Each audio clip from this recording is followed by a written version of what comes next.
नमस्कार। अब हम पढ़ेंगे केन उपनिषद उपनिषद।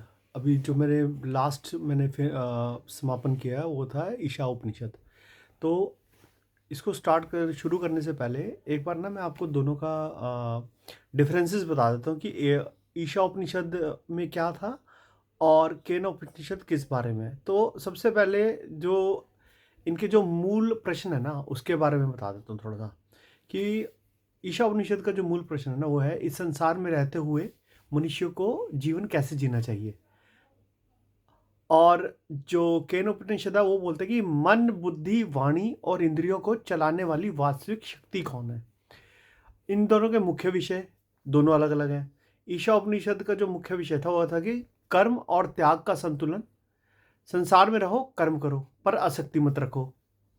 और केना उपनिषद में चेतना का स्रोत के बारे में बात की गई है, जैसे कि जो दिखाई देता है वह सत्य नहीं है बल्कि जिसके कारण सब दिखाई देता है वही सत्य है। अच्छा, इसमें की भाषा शैली के बारे में भी बात कर लेते हैं। जो ईशा उपनिषद है ना वो बहुत ही संक्षिप्त बात करती है, सीधी और जीवन उपयोगी। ठीक है। जबकि केन उपनिषद है ना उसमें प्रश्न उत्तर शैली है। मतलब दो लोग आपस में जैसे बात करते हैं ना वैसे है। इसमें गूढ़ और दार्शनिक है जो केन उपनिषद है। ईशा उपनिषद जो है वो ब्रह्म ईश्वर की समझ और ईश्वर ये बोलते हैं कि ईश्वर हर जगह है, चल और चल सभी में। जबकि केनोपनिषद बोलता है कि ब्रह्म इंद्रियों और बुद्धि से परे है, केवल अनुभव से ही जाना जा सकता है। तो ज़्यादातर ये जो सन्यासी लगे हुए ना वो ब्रह्म को जानने में लगे, तो उसके बारे में इस केन उपनिषद उपनिषद में बताया जाएगा। अगला क्या है, ज्ञान और कर्म के बारे में दोनों के क्या विचार है।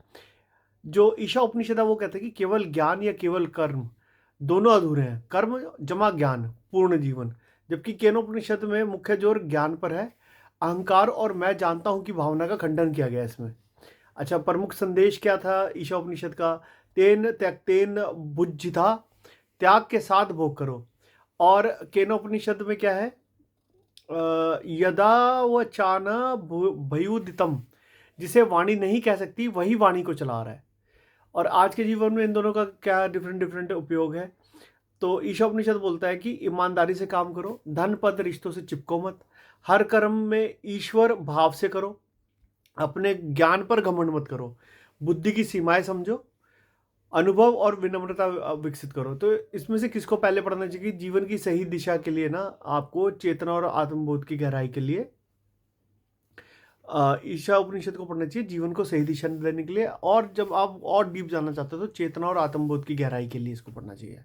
एक पंक्ति में सारा सार क्या है कि ईशा उपनिषद सिखाता है कि कैसे जीना है, ये सिखाता है ईशा उपनिषद। और कौन वास्तव में जी रहा है ये सिखाता है आपको Kena Upanishad. Hope I made it clear. मतलब आप अगला मैं केन उपनिषद पढ़ना शुरू करूंगा।